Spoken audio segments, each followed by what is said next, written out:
Molly. I'm an alcoholic.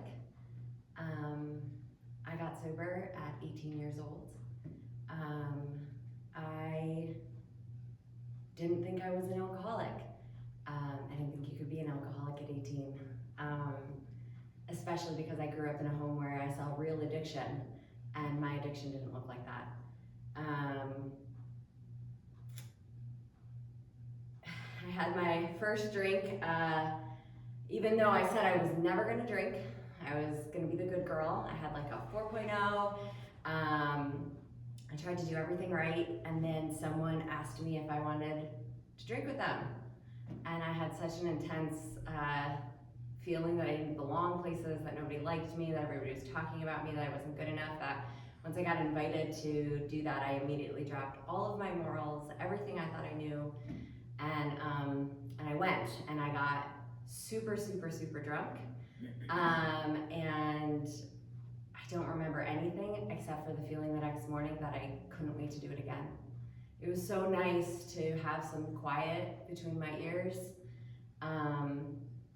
that became my sole focus, and that 4.0 went away, and I ended up dropping out of high school. I ended up getting arrested. I ended up getting arrested again, and by the time I was turning 18, a couple months into being 18, I had violated my probation, and I was looking at 3 months in jail, and it was a pretty quick progression. And you would think that I would just assume then that I'm an alcoholic, but I still really didn't think I was.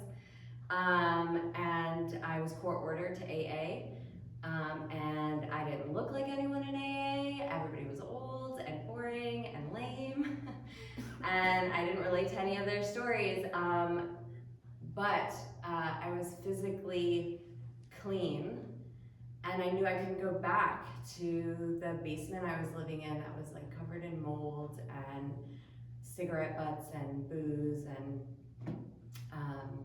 so I stayed in the program for all the wrong reasons. I did not want to stay sober. I wanted friends, I wanted money, and I wanted a physically clean place to live. And I worked the steps, and I built a community, and I built a fellowship, and more memories came back to me, and I started to realize that I belong here, that I am an alcoholic, and that it's actually not the death sentence that I thought it was going to be. It's actually the life sentence. And at a year sober, I got my GED. I went back to college. I got a bachelor's degree. I got a master's degree, and so much more in my life. I can't believe the gift of life that I have been given in AA, and I'm grateful to be here.